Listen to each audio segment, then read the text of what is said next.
The alarm systems across the Galactic Council headquarters screamed in unison. High Chancellor Vexrin slithered into the emergency chamber, scales reflecting the red warning lights that painted every surface. Around the circular table, representatives from 37 species waited in various states of confusion and alarm. Oh. What is the meaning of this? Vexrin demanded, his voice carrying the authority of 500 years of leadership. The head of Galactic Monitoring, a floating creature of pure energy, flickered nervously. Chancellor, we have a situation. The humans. They're gone. Silence fell across the chamber, then laughter. The Kreth War Master, a massive creature covered in battle scars, slammed his fist on the table. Gone? What do you mean gone? Did they finally give up and crawl back to their little corner of space? No, War Master. I mean gone. Every human colony, every station, every ship. All of them. 72 hours ago, they were there. Now they are not. Vexrin felt a cold sensation creep up his spine. Evacuated. Destroyed? Neither, Chancellor. The colonies are intact. The power is still running. There are meals on tables, still warm in some cases, but not a single human remains. Their ships departed in perfect coordination across 3,000 star systems simultaneously. The chamber erupted in voices. Some celebrated. Others expressed concern. Vexrin raised his hand for silence. Where is Ambassador Tejo? A junior aide stepped forward, trembling. Sir, he left a message. It's been playing on loop for 3 days. We thought it was a malfunction at first. Play it. The holographic display activated. Ambassador Tejo appeared, his face calm and unreadable. He was a middle-aged human male who had served on the council for 20 years. He wore the simple gray suit that humans favored, and his dark eyes seemed to look directly at each person in the room. Members of the Galactic Council, Tejo began, his voice measured and quiet. By the time you hear this message, humanity will have departed from all territories within Council space and influence. This is not a retreat. This is not a surrender. For 200 years we have served this galaxy. We have fought your wars. We have protected your trade routes. We have shared our technology and resources. In return, you have restricted our expansion. You have blocked our trade agreements. You have voted 17 times to limit human reproduction rights. You have treated us as useful servants, never as equals. The War Master snorted. Typical human complaints. They silence, Vexrin hissed. Something in Tejo's tone made his blood run cold. The ambassador continued. You asked us to solve your problems. You demanded we patrol the outer sectors. You required our ships to maintain the beacon network. You insisted our engineers repair your stations. We did all of this, and we did it well. Perhaps too well. You grew comfortable. You forgot what we were doing all that time. Tejo's expression didn't change, but his next words were spoken with absolute certainty. We were learning. We were watching. We were preparing. You wanted us to solve your problems? We will, permanently. Hey. The message ended. The hologram disappeared. The chamber sat in stunned silence. It's threats, the War Master finally said, but his voice lacked its earlier confidence. Empty human threats.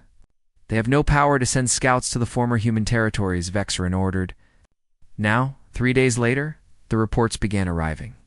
The Kreth Empire had dispatched a battle fleet to claim the resource-rich human colony of New Haven. The fleet had jumped into the system, found the colony abandoned but intact, and began landing procedures. Then the fleet vanished. No distress calls, no debris. Just gone. Similar reports came from other species. Ships sent to investigate human territory simply didn't come back. Long-range scans showed nothing. It was as if space itself had swallowed them. Commander Subin stood on the bridge of the silent horizon, watching the displays with satisfaction. The human dreadnought hung in dark space, a region between stars where sensors couldn't reach. Around her, a fleet of 200 ships waited in perfect formation. Report, she said calmly. Ma'am, the Kreth fleet has been neutralized. No survivors. Debris has been collected and disposed of. The Council will find nothing. Good? And the beacon network? Sabotage protocols are in place. On your command, we can disable every navigation beacon in Council space. They'll be blind. Subin nodded. She was a veteran of 30 years, and she had waited for this moment for a long time. Not yet. Let them wonder. Let them worry. Phase 1 is about making them understand that we're not there anymore. They don't get our protection. They don't get our help. Let the pirates and raiders show them what we were keeping away. Within a week, the Council began to understand. The trade routes that humans had patrolled for decades suddenly became dangerous.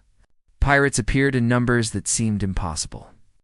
Ships carrying vital supplies disappeared. Distress calls went unanswered because there were no human rapid response teams anymore. The minor species, the ones that humans had always traded fairly with, began to panic. They had depended on human protection and human honesty. Now they were alone with the major powers who saw them only as resources to exploit in the Council chambers. Vexerin reviewed reports with growing unease. How many ships have we lost? 47 in the past week, Chancellor. And that's just what we know about. The communication network is becoming unstable. Signals are being lost or delayed. Some of our deep space monitors have gone offline. The ones the humans built for us. Yes, sir. Vexerin felt that cold sensation again. They didn't just leave. They took their expertise with them. Everything they built, everything they maintained. It's all starting to fail. The War Master pushed into the chamber. Chancellor, I request permission to send a full battle group to locate the humans. This is unacceptable. They cannot simply... Cannot what? Vexerin turned on him. Cannot leave? We voted to restrict them. We voted to limit them. We treated them as inferiors. And now they're gone, and we're discovering just how much we needed them. We with what? Vexron's voice rose.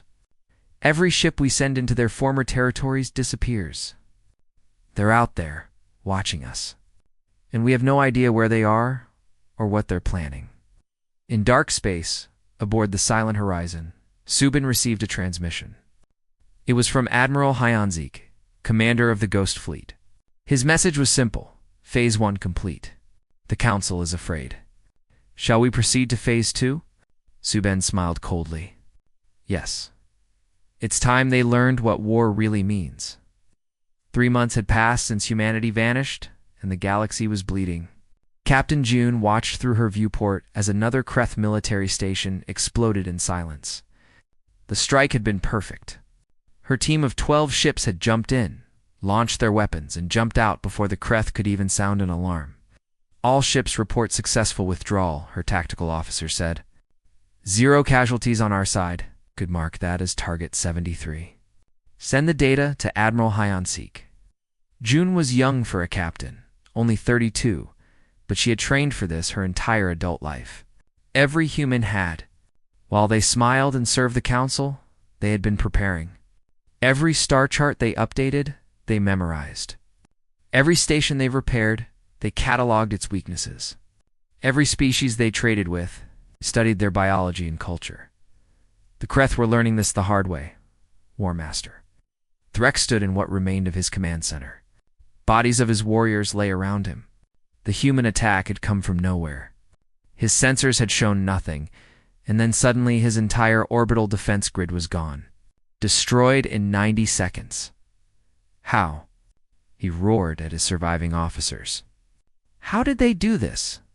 A trembling communications officer stepped forward. Sir, we reviewed the logs. The humans. They knew everything. They knew our patrol schedules, our weapon placements, our shield frequencies. It was like they had our complete defense plans. It's impossible. Those plans were updated by human contractors 6 months ago, sir. When they repaired our systems after the Vexerin conflict, Threk felt his blood run cold. They were in our systems. For how long? We don't know, sir. But if I had to guess, years, maybe decades, across the galaxy, similar discoveries were being made. The humans hadn't just left. They had left behind gifts. Backdoors in every computer system. weaknesses in every defense grid, detailed maps of every military installation. They had been inside the galaxy's most secure systems, invisible and patient. For generations, Dr. Eugen sat in her laboratory aboard the research vessel Morning Star, reviewing files that made her stomach turn. She was a xenobiologist, an expert on alien species. For 20 years, she had traveled the galaxy, studying and cataloging every species humanity encountered. The Council thought she was doing pure research. They never asked what she was really studying. "Admiral Hyenzik," she said into her cum unit, "I've completed the analysis of the Kreth genetic markers. If we need to, we can create a targeted pathogen that would affect only them. It would be effective." The Admiral's voice came back steady and calm. "Understood, Doctor? Store the data. We won't use it unless they force us to. This isn't about genocide. It's about justice." "I know, sir. But they should know we could if we wanted to. They will." When the time is right, Admiral Hyenzik commanded the Ghost Fleet from his flagship, the Phantom Dawn. It was a massive vessel, 3 times the size of any Council dreadnought, and it was completely invisible to their sensors. Human scientists had solved the stealth problem decades ago. They just never shared that information. His fleet numbered 500 ships now, all of them invisible, all of them armed with weapons the Council had never seen. And all of them were crewed by people who had grown tired of being treated as second-class citizens. "We're receiving distress calls from the Vexran mining colonies near Sector 447. What's happening?" "Pirates, sir. Heavy raids. 3 colonies have been destroyed in the past day." Hyenzik frowned. "Those colonies have always been vulnerable. We used to patrol that sector. Yes, sir. And now we don't. Let them burn." The officer looked shocked. "Sir, you heard me. For 50 years, the Vexran voted against every proposal to increase our patrol range. They said we were too aggressive, too militaristic. They wanted us to reduce our fleet size. Now they get to see what happens when we're not there." Hyenzik's voice hardened. "Let them learn." In the Council chambers, panic was setting in. High Chancellor Vexran looked at the damage reports and felt his world crumbling. 17 major military installations destroyed. 40 colonies raided or abandoned. The trade network collapsing. And worst of all, they had no idea where the humans were or how to stop them. "We need to negotiate," said Representative Zilkoth. It's one of the few Council members who had always voted in favor of humanity. "Before this gets worse, negotiate." The Kreth War Master, now leading a much smaller empire, slammed his fists down. "They attack us without warning and you want to negotiate." "They left warnings," Zilkoth said quietly. "For 200 years, they warned us. We just didn't listen." Vexran knew Zilkoth was right. He had reviewed Ambassador Tejo's speeches. Every year, the human had stood before the Council and asked for fair treatment. Every year, he had been voted down. And every year, Tejo had smiled and said he understood, then returned to his duties. Now Vexran understood that smile. It wasn't acceptance. It was patience. "We've tried to contact them," Vexran said. "Every channel, every frequency. They don't respond." "Because they're not ready to talk yet," Zilkoth replied. "They're making a point. They want us to feel helpless. They want us to understand what it was like to be them." A junior officer burst into the chamber.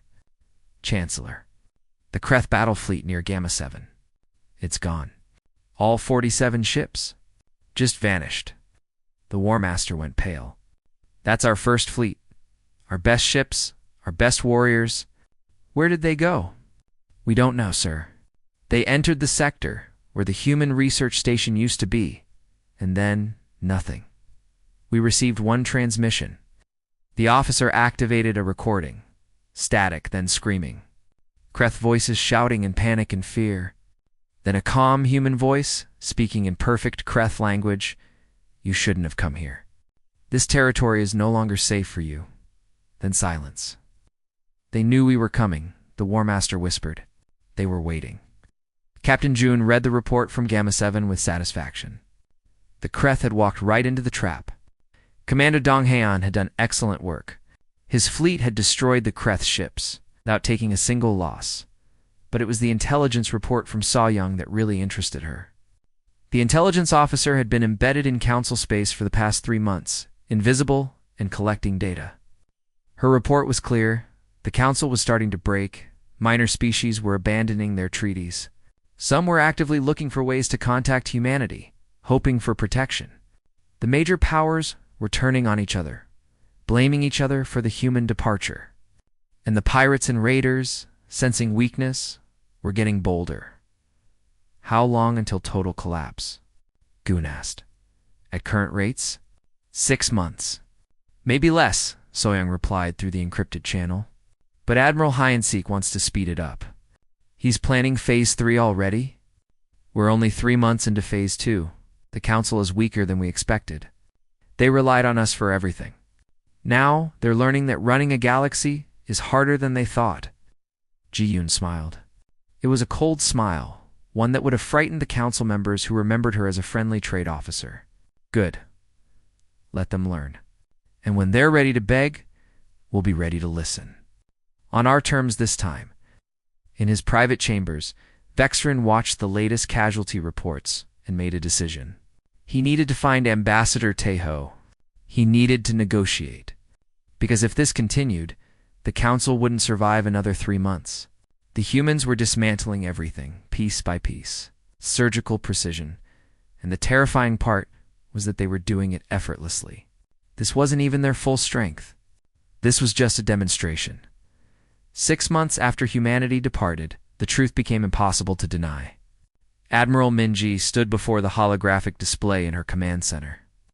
Deep in the heart of the human stronghold beyond the galactic rim. Behind her, 100 officers watched as she prepared to address the galaxy. Begin transmission, she said calmly, across every functioning communication channel in council space. Screens flickered to life. Minji appeared, wearing the dark blue uniform of the United Human Systems military. She was in her 50s, her face lined with experience, her eyes cold and certain. People of the Galactic Council, she began. I am Admiral Minji, commander of Operation Reckoning. For 6 months, you have wondered what humanity is doing. Today, I will tell you. In the council chambers, every representative froze. This was the first official communication from humanity since their departure. 217 years ago, humanity made first contact with your civilization. We were excited. We believed we had found friends among the stars. We were wrong. Minji's voice remained calm, but her words cut like knives. For 2 centuries, you have used us. You restricted our growth while you expanded freely. You blocked our trade while you profited from our labor. You limited our rights while you enjoyed full citizenship. You voted 43 times to suppress human advancement. We remember every single one. Oh. She paused, letting that sink in. But we did more than remember. We learned. While we fixed your stations, we mapped them. While we patrolled your space, we charted it. While we traded with you, we studied you. Every weakness, every secret, every vulnerability. We know you better than you know yourselves. Fleet Captain Dong Hein watched from his flagship as the transmission continued.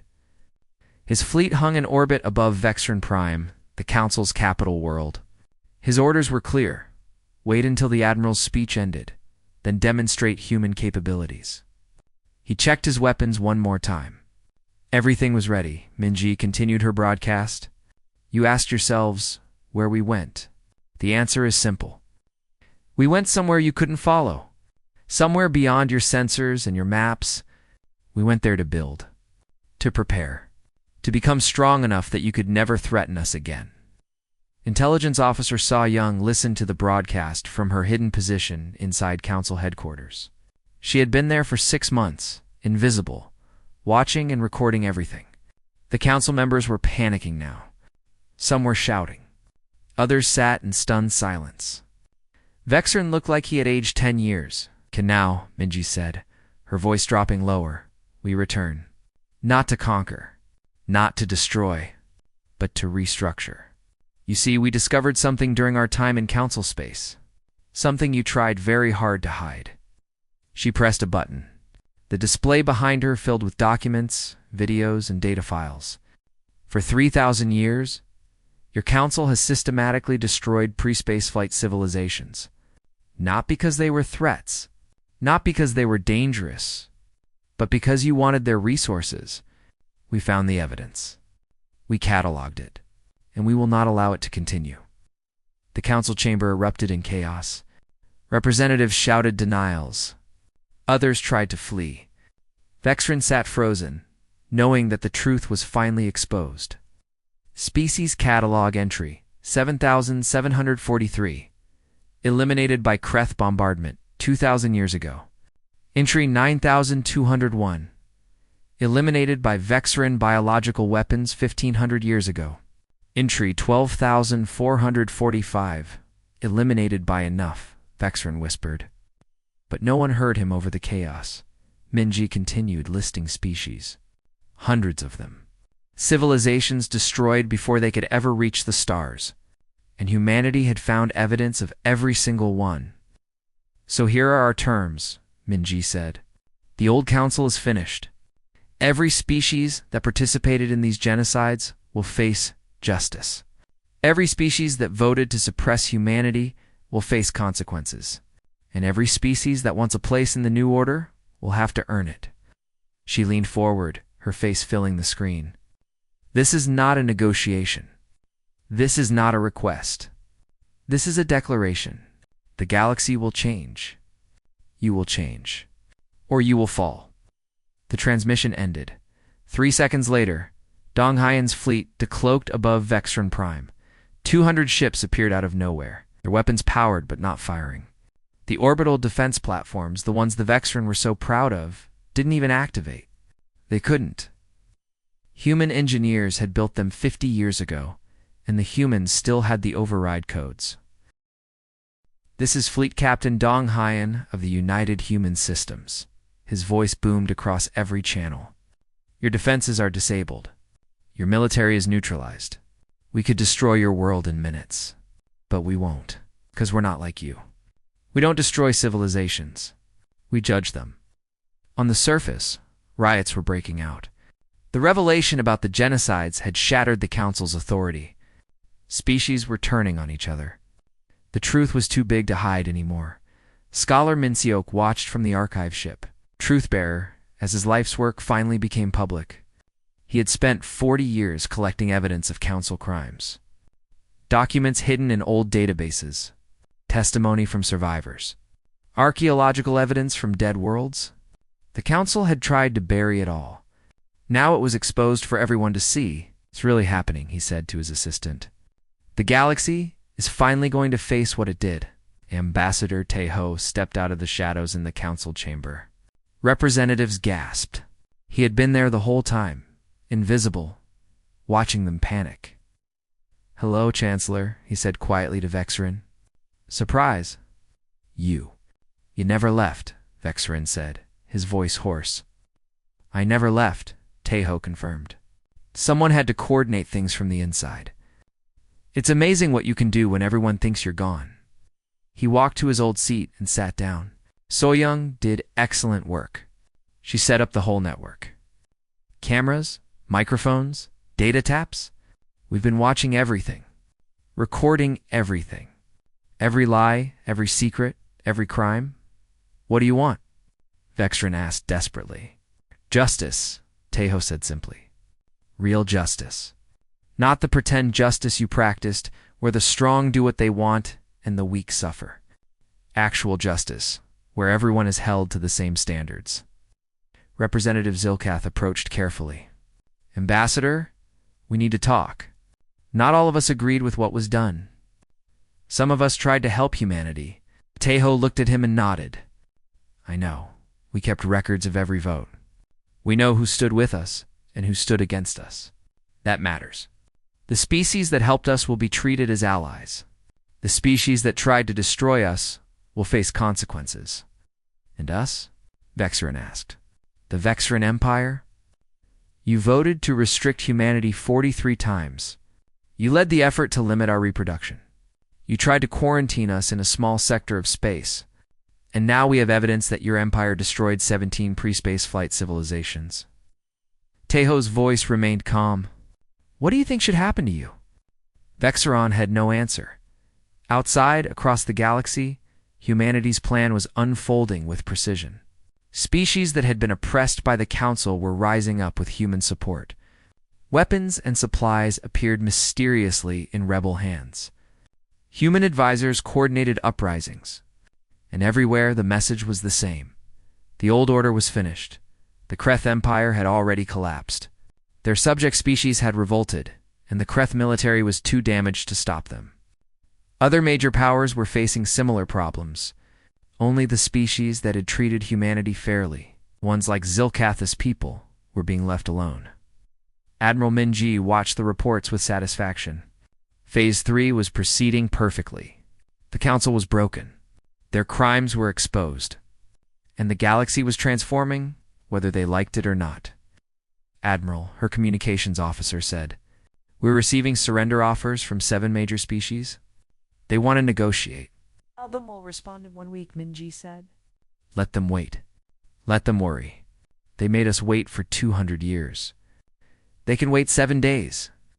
President Jae-zoong, leader of the United Human Systems, reviewed the plans for Phase 4. The war was almost over. Soon it would be time to build the new order. But first, humanity had to make absolutely certain that the galaxy understood. Things had changed forever. Plus 9 months into the conflict, President Jae-zoong stood before the assembled leaders of humanity in the Great Hall of Unity Station. The station hung in dark space, invisible to Council sensors, surrounded by the largest fleet ever built. It was a structure so massive that it made Council capital ships look like toys. Today, Jae-zoong said, "We reveal ourselves fully.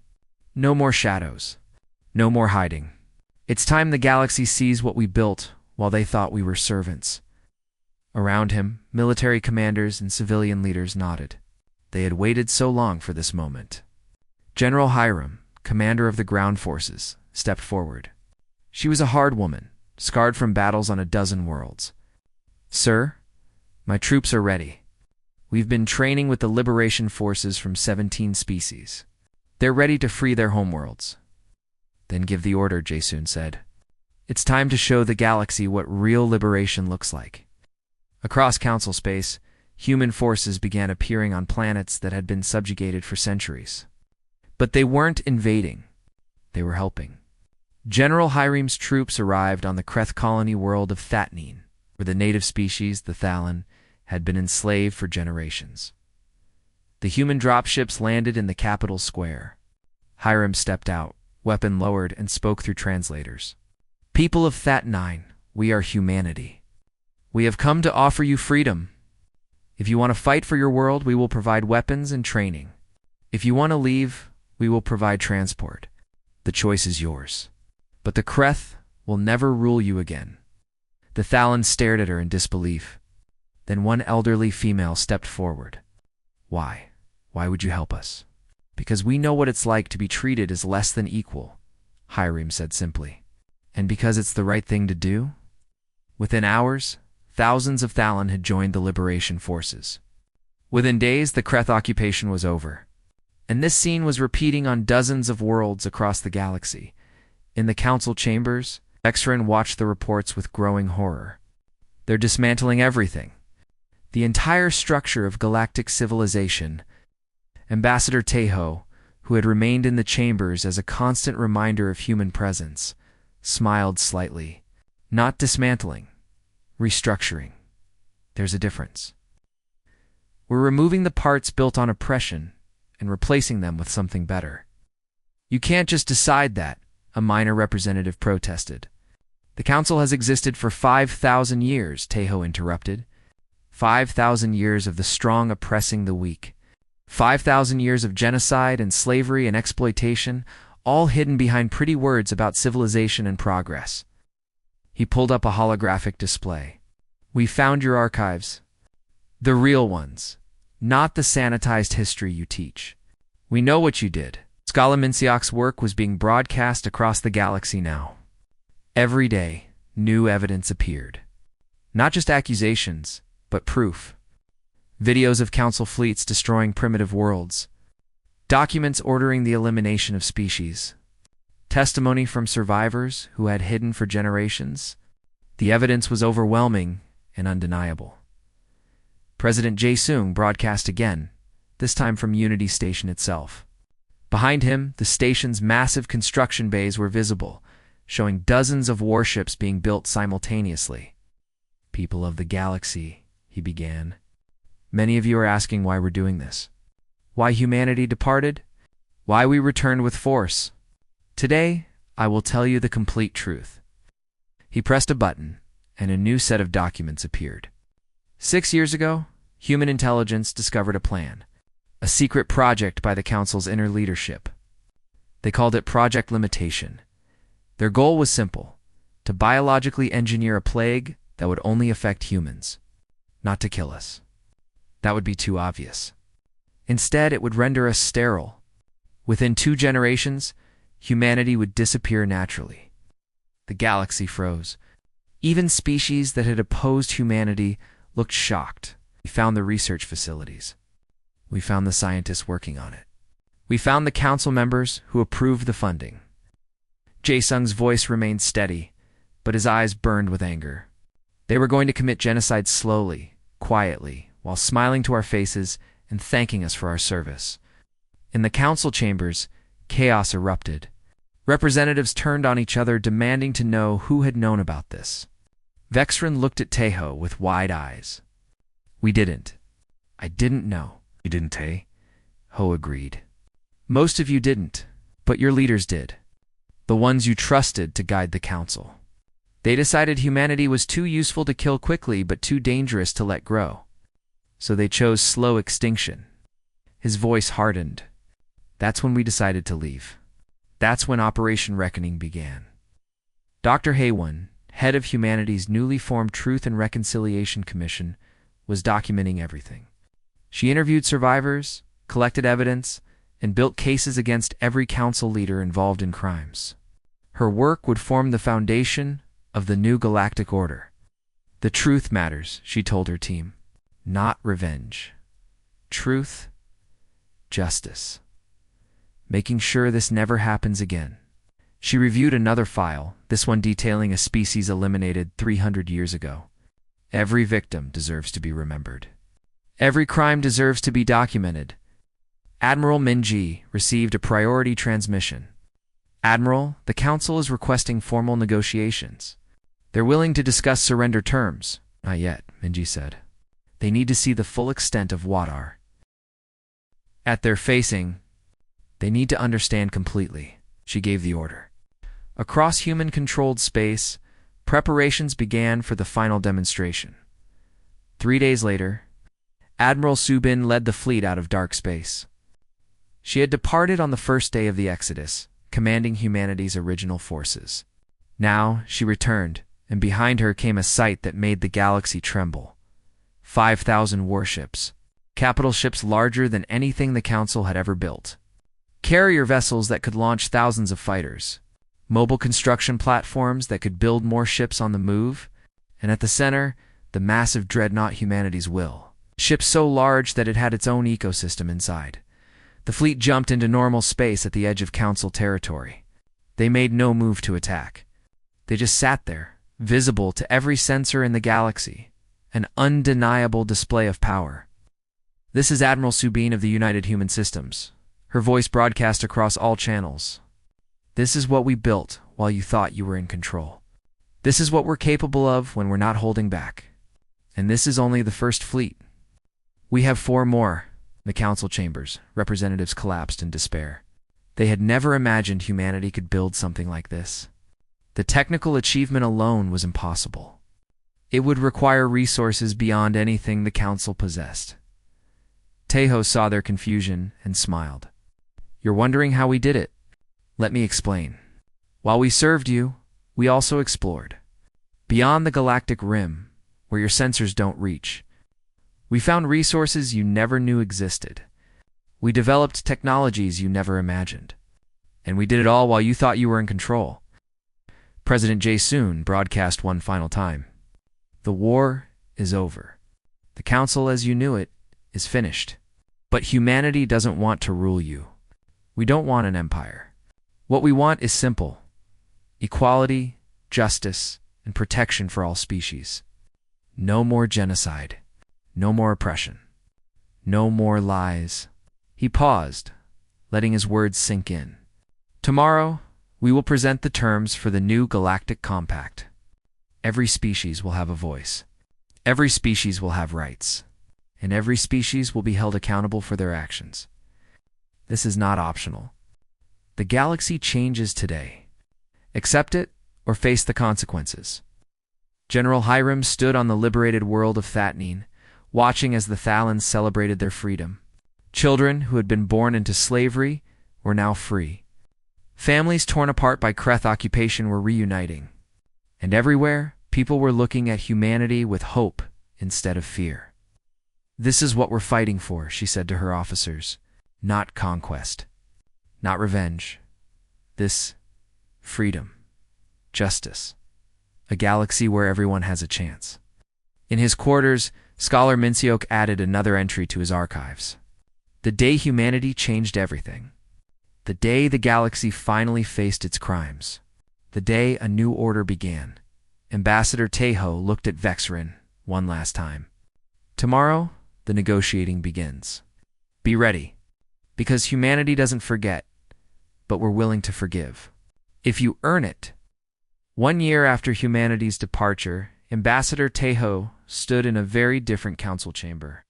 The old seats had been removed. The hierarchical arrangement was gone. In their place stood a circular assembly where every species had equal representation. This was the Galactic Compact, and Tejo had been elected its first Secretary General. "This session is now open," he said, his voice carrying across the hall. "We gathered today to ratify the final treaties and close the chapter on the old order." Representatives from 97 species sat in the chamber. Some had been members of the old council.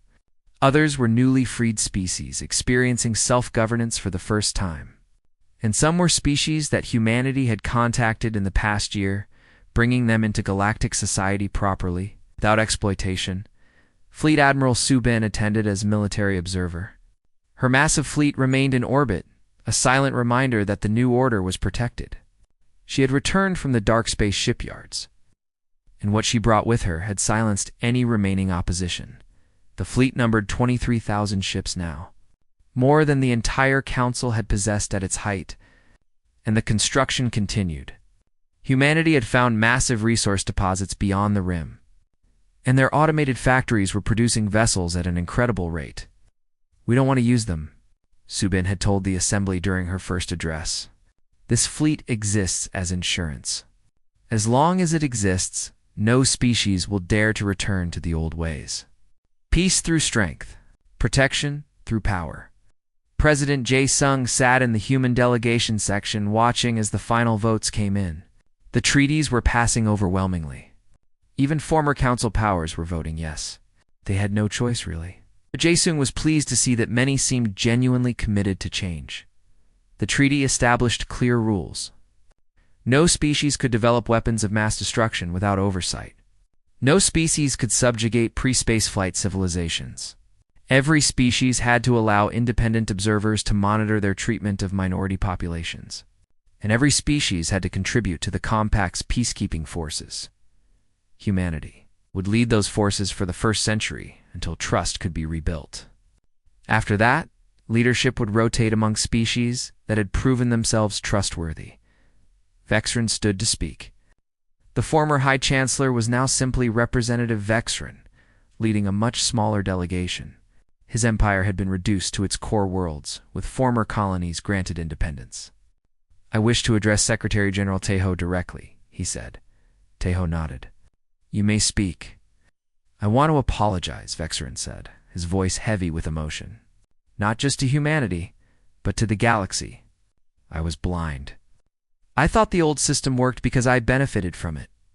I never questioned why we had so much power while others had so little. I never asked what happened to species that refused to join the council." He paused. "I should have. We all should have." There was silence in the chamber. Then, slowly, other representatives began to stand. Species that had been part of the old council's crimes. One by one, they offered apologies and acknowledgments of guilt. Dr. Haywon watched from the observer section. Her Truth and Reconciliation Commission had been working non-stop for the past year. They had documented hundreds of genocides, thousands of crimes, and millions of victims. The data was public now. Every species could see what had been done in the name of galactic civilization.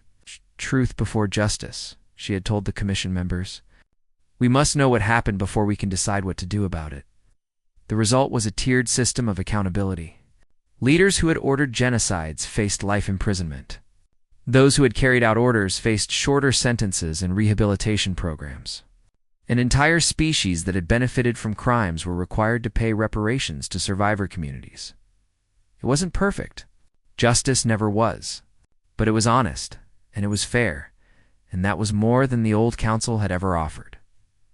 Representative Zilkoth, one of the few who had consistently supported humanity, approached Taeho during a break. You've done it, he said quietly. You've actually changed everything. You've started the change, Taeho corrected. Maintaining it will be harder than creating it. That's why the fleet exists. That's why we're staying vigilant. Do you trust us? Zilkoth asked. Any of us? Taeho considered the question carefully. I trust some more than others, but trust has to be earned, and it takes time. Your species stood with us when others didn't. That matters. But even you will have to prove yourselves under the new system. Everyone does. Fair enough. Zilkoth said, General Harem's ground forces had completed their final mission, establishing protection zones around every pre-space flight civilization in the known galaxy. Advanced sensor networks monitored these worlds, ensuring that no one could interfere with their natural development. It's a big galaxy, Hiram told her commanders. We can't watch everything, but we can watch enough. And we can respond fast enough to stop anyone who tries to repeat the old council's crimes. She stood on the bridge of the orbital platform above a world called Terra Nova, watching the primitive civilization below. They were in their industrial age, starting to develop radio technology. In a few hundred years, they might reach the stars. When they did, they would find a galaxy ready to welcome them as equals. This is what we're protecting, she said. Not just these people, but the chance for every species to develop naturally, to make their own choices, to join the galaxy on their terms, not ours. Scholar Minseok published the final volume of his archive. 1,000 years of council crimes, documented and preserved. Future generations would study this history and hopefully they would learn from it. Those who cannot remember the past are condemned to repeat it, he wrote in the introduction. Let this archive stand as a reminder of what happens when power is concentrated in the hands of a few. And when the strong believe they can do whatever they want to the weak, he sent copies to every species in the compact. It would be required reading in schools across the galaxy. President Jae-soon gave his final address as the treaties were signed. Today we close one chapter and open another. The war is over. The old order is gone. But our work is just beginning. Building a just society is harder than tearing down an unjust one. Maintaining peace is harder than winning a war. He looked around the chamber. Humanity doesn't want to be you, our masters. We don't want to rule you. What we want is to be part of a galaxy where everyone has a fair chance, where no species is treated as inferior, where the strong protect the weak instead of exploiting them. He paused, choosing his next words carefully. You've seen what we can do. You've seen our fleet. You've seen our technology.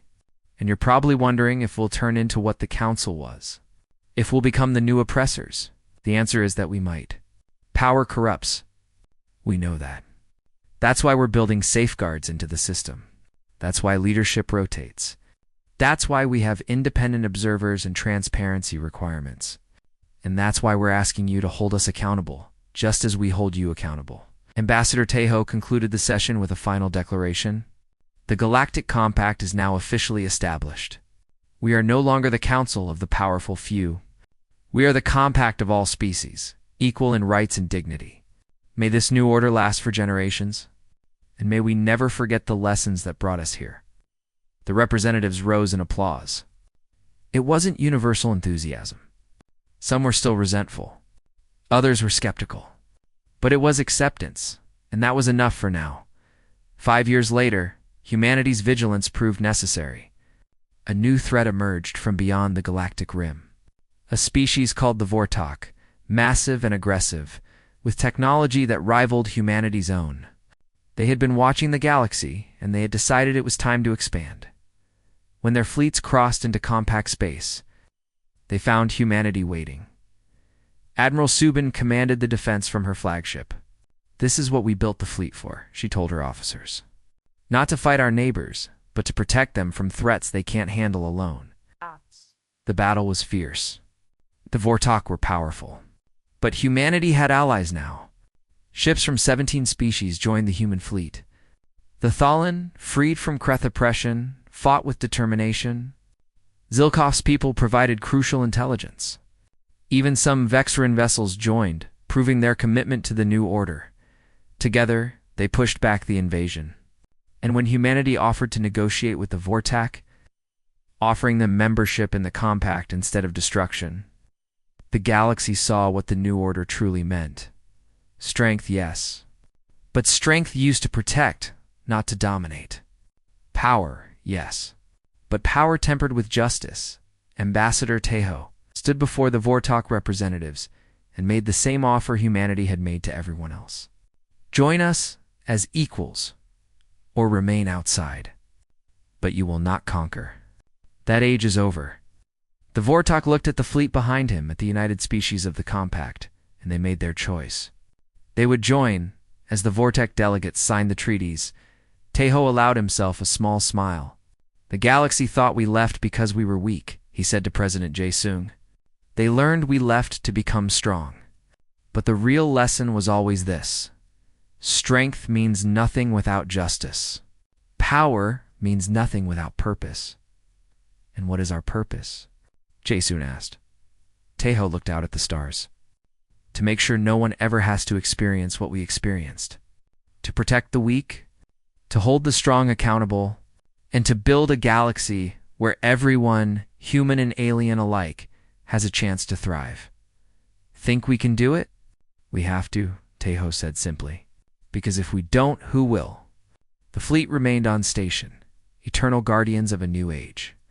And across the galaxy, species that had once been enemies began learning to work together, building something better than what had come before. The war was over. The real work was just beginning. And humanity, once dismissed as insignificant, now stood as the cornerstone of galactic civilization. Not through conquest. Through justice. Through the simple belief that everyone deserved a fair chance. That was humanity's declaration of war. And it was humanity's promise of peace.